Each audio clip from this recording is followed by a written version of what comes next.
In Virginia, they're a part of the scenery, a part of the culture, a part of history. Few creatures embody beauty and grace like a horse being a horse.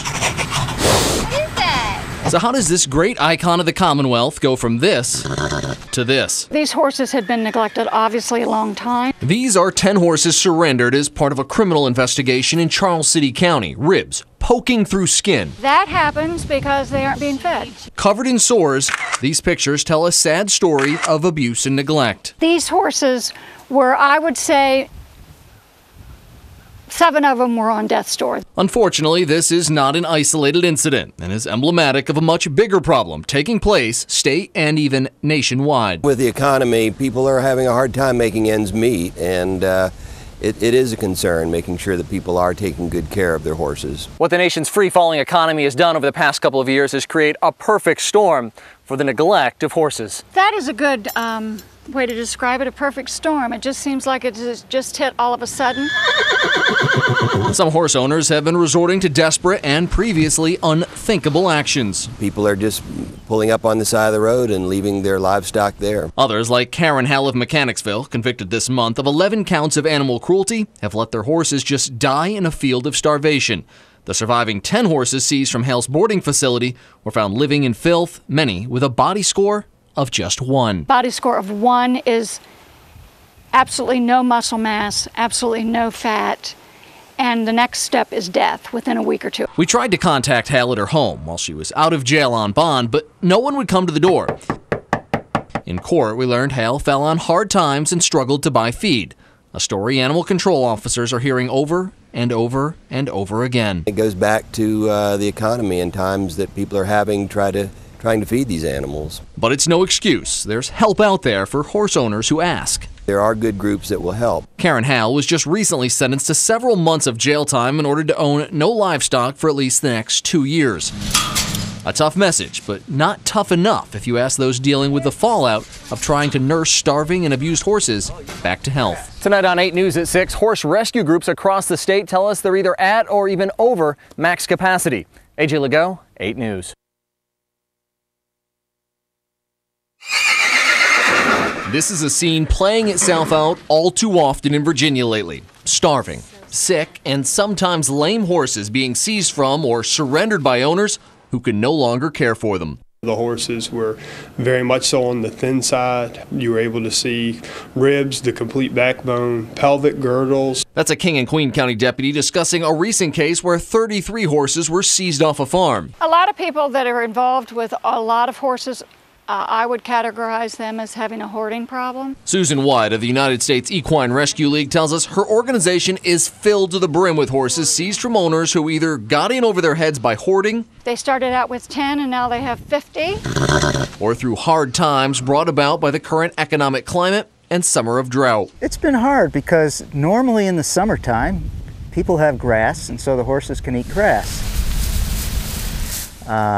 This year, there's been very little grass. No matter the cause, They just can't be left to fend for themselves. not feeding or providing basic care such as hoof trimming They continue to grow just like fingernails. That is very painful for the horse. is illegal and classified as animal abuse. We're going to treat animals the same as if a criminal complaint came in on a person.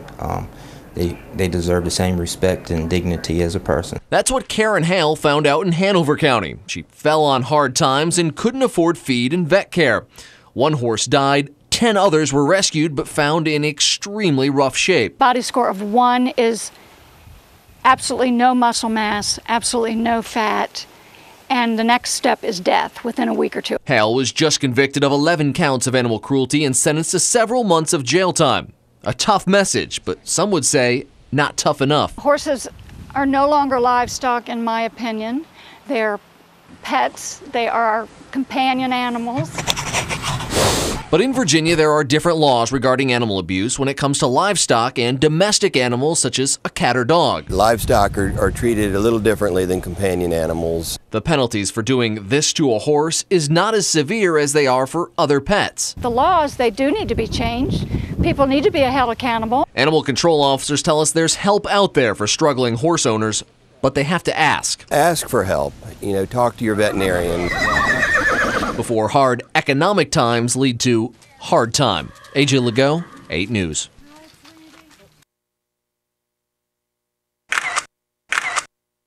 These disturbing snapshots show the result the struggling economy is having on animals long cherished as livestock and companions in Virginia. They just can't be left to fend for themselves. But all too often, that's just what's happening in towns and counties across the Commonwealth. It goes back to the economy and times that people are having trying to feed these animals. Starving, sore-covered horses are being found on farms, stables, and even backyards. These were surrendered in Charles City. Hi, Debbie? Yeah. Hi, I'm AJ Legault from Channel 8 News. Yeah. I wanted to see if I could talk with you about your horses. We confronted Debbie Reed of Richmond, who owned the horses being stabled in Charles City. You have nothing to say? She changes her mind and tells us her business went under. It was 30 days with no money. But animal cruelty investigators tell us these horses didn't get in this shape in 1 month. They were on death's door. These horses had been neglected obviously a long time. Reed, however, claims the horses were just a little thin. Just skinny? Just skinny. Would they have made it? Yeah. I mean, I'm told they were on death's door. You can talk to Charles City County and they'll tell you that the horses were, 3 of them were old and skinny, and the others were fine. At this point, Reed decides she's done talking. Get him off my property. When the horses were first removed from Reed's care, we were told charges were pending. Despite the horses being seized back in July from Debbie Reed off of her property here in Charles City County, she's not been charged. We tried to contact Animal Control Officer Franklin Bates, numerous phone calls and even a visit to his office. He's been unwilling to discuss the case with us. The Charles City horses were probably the worst percentage of poor condition that we've taken in. Susan White's the Virginia director of the United States Equine Rescue League. Over the last 2 years, she's taken part in numerous criminal investigations against horse owners who've neglected their horses to the edge of death, and in some cases beyond. Some of these horses that we've taken in recently have permanent lameness problems because of this. Their legs are crooked and their bones have rotated. That's because their owners have quit paying farriers to trim their hooves, something that should be done every 8 to 10 weeks max. They continue to grow just like fingernails. And when they aren't trimmed, then they have nowhere else to go but be flared up. And you see like elf shoes. These sick, injured, and often starving horses are extremely expensive to care for. And even rescue groups and foster homes are feeling the economic pinch. Horse rescue groups across the state tell us they're either at or even over max capacity. And the phone, it just keeps on ringing. Donations are down. And again, you know, fosters and adopters who normally are paying for these horses are turning them back in. Is there light at the end of the tunnel for Virginia's horses? It's too soon to say. But it's kind of scary because I think this winter is going to be a rough one. AJ Legault, 8 News.